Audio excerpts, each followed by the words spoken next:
All right. Welcome to the OMFL Hot Seat, everyone. This is a new thing. We've never done something like this forever in the 16-year history of the OMFL. Probably the 12-year history that I've been doing the Hot Seat. We've never done a live audio version of the Hot Seat, but we got somebody. Finally, we got somebody to do it, and it is our buddy, a board member, the guy who's over scheduling. He's the dude that lets you know whenever you're not scheduling appropriately. It is Colin and his Indianapolis coach. Coach Colin, welcome to the OMFL Hot Seat. All right. Glad to be here. Thanks for having me, Nate. Let's talk about your team, man. Let's just jump right in there. You have had a little bit of a journey here, an up and down season, but your offense is playing really, really well. You're 11th in points, 8th in yards, 2nd in passing, 17th in rushing. What has been the big catalyst to the offensive firepower that you've been able to have this season? I'd say it's my wide receiving core. Martavius Bryant, Philip Dorsett, and Dante Moncrief. It's a three-headed monster, and they make it easy for me. Who is the guy that out of that group of wide receivers that really stands out to you as really the playmaker that has helped you really keep defenses honest? That's a tough one. I mean, I guess there's really two guys. The season 68 and 69, I relied on Philip Dorsett a lot. Anytime he catches the ball, he's got the ability to take it all the way. Was able to pick up Martavius Bryant last year, and he's given me an option, a very dependable, reliable option on the outside. I always know I can count on him. Andrew Luck is having an interesting season. 26 touchdowns, which is really great, but 26 sacks, 26 interceptions. He's turning the ball over. He has a high completion percentage at 65%, 65.2%, and 3,200 yards. But why has there been a struggle to protect Andrew, and why so many turnovers this season? It's user error. I need to do a better job of reading the field and making better reads. Really can't blame him. The offensive line has some young guys. I thought they'd do better protecting me in the pocket, but hoping with continuous development we'll get there. I mean, I've got some stalwarts on the line. Just need them to coalesce and come together as a group. Now your team has won up to week 13. You were winners of 4 in a row. Now you did stumble this week against the Giants, but it's nothing to be ashamed of. Those Giants are pretty good. Looking at your team, though, both Tatum and West are really close. They basically split carries for your team. Neither one are doing exceptionally well, but neither one are doing too terribly bad. And overall, your team is a pretty decent rushing team. But why is the offense based around a two-headed monster instead of one back that gets a majority of the carries? I like to keep Tatum fresh. And then West kind of also has some fumble issues, so I like to keep them fresh. I kind of feel like I do better with two, and the one guy just kind of tends to wear out. Really trying to get better in the run game. I've definitely got some room to improve there. So what is it going to take for you to be able to get that rushing attack really focused in and get it above that halfway mark at 15? I think I need to stay more committed. I think I'm too quick to abandon the run sometimes and make it a little easier for my opponents to key in on that pass game. Now, on defense, we've talked about your offense, which is a very high-powered offense, 11th in points at 24. Now it's got to take a focus onto the defense where you're really ranked in the bottom two of both rushing yards, passing yards, and total yards, 16th in points. Why is there that big gap where you're really struggling on defense, giving up a lot of yards, passing, and rushing, but yet you're not too bad? I mean, only 16th in points per game at 22 points per game. I'd love to have the answer. My defense is ranked towards the bottom all 3 years. Unfortunately, I brought in some free agent acquisitions this year, Alec Ogletree and Marcel Darius, and was hoping it would translate to a better performance on that side of the ball, but it hasn't. Need to get into that backfield more and disrupt my opponent's passing game. What has been Darius's struggles? Only 13 tackles in the season, only one sack, only one forced fumble for the high-powered defensive tackle that came over from Buffalo, and a guy that you paid a pretty hefty price for. He's not really giving you a return on the money. So what is the struggles for Darius? I think he's facing a lot of double teams. It might be partially due to me playing a 3-4 a lot too. That makes it easier for the opponents to key in on him. And looking at your team overall, there's not a lot of guys that have like that upper 8 to 12 sack range so far, but you do got a lot of guys who get after the quarterback. I mean, Robinson, Sanders, Ridgeway, even Campbell, who used to be a Cardinal, all have 4 to 5 sacks, even 3 for some of them on the season. Is that just the way your defense is set up? Do you not blitz a lot? But what is the overall view of why you're not getting a ton of pressure on the quarterback? Well, I don't have any elite pass rushers. I mean, I've got some solid guys. I'm actually doing much better in the sack department this year. I think last year it was through week 10, 12. I think I was under double-digit sacks. I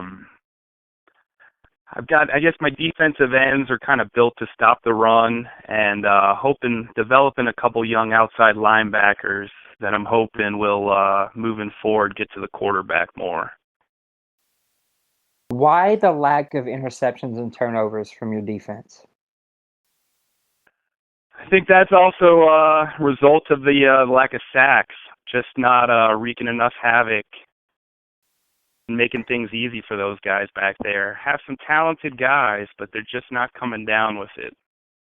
Alex Ogletree, 31 tackles on the season, only one sack and one forced fumble, but he does have 6 interceptions. How do you rate his performance for your team coming over from the St. Louis or the LA Rams, I should say? He's been solid. I mean, I give him a 7 out of 10 maybe. Can't rank him much higher based on the overall body of work of the D. But he's filled in and done a nice job in his role. He definitely makes it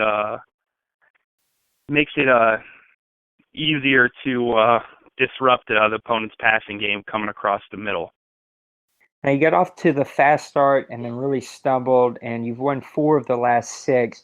What is it going to take for you to get things turned around, especially with this defense, to make a last-second push at the playoffs? I need to protect the ball better on offense, and I need to become more efficient in the red zone. I think those are some basic stuff.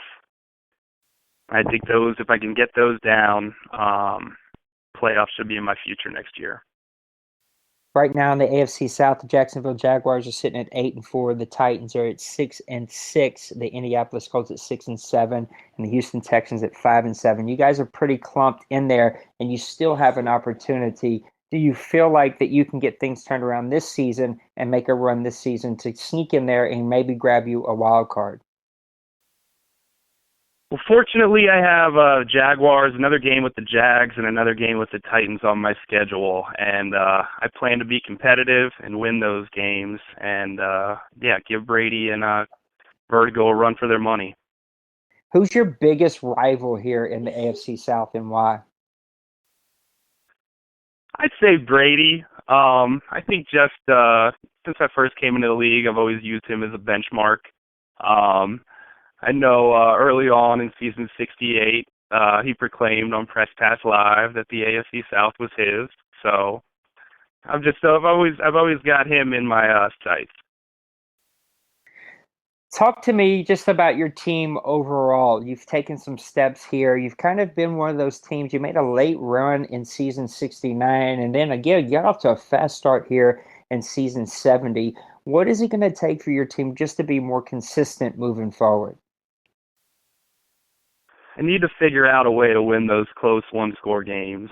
Sometimes I get a nice lead and I'm fine, but I've been struggling in the end of close game situations. Talk about some dream scenarios here. If you could have one last game before you retire, this is it. You've only got opportunity to play one more game of Madden. Who would you pick? Like who to Dallas. face? Who would you pick to face? I'm a Giants fan. Okay. Not a big Dallas fan. I would definitely like to hand Dallas a loss on my way out. Now think back. We've been Madden, of course.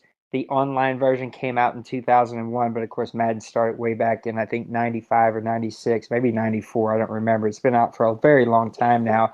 Just thinking back over all of the years that you've personally been playing Madden, think of one player that you would like to add to your team. It could be a current player, it could be a past player, any player at all. Who's one player that you would like to add to your roster today to be on your team that you feel like would help make a difference and make a run? Champ Bailey in his prime. Why Champ Bailey? Well, I'm a Georgia fan, and you could put him out on an island and be confident that he'd make plays. The guy's a world beater. All right, Coach. Each week we like to wrap up the OMFL Hot Seat with a little word association. So I just want you to tell me the first word or phrase that pops to mind whenever you hear the words that I'm going to give you. So we're going to start this one off with a little bit of an easy one. Andrew Luck. Electric. The Jacksonville Jaguars. Tough. The AFC. Tough. The champion Falcons, I should say.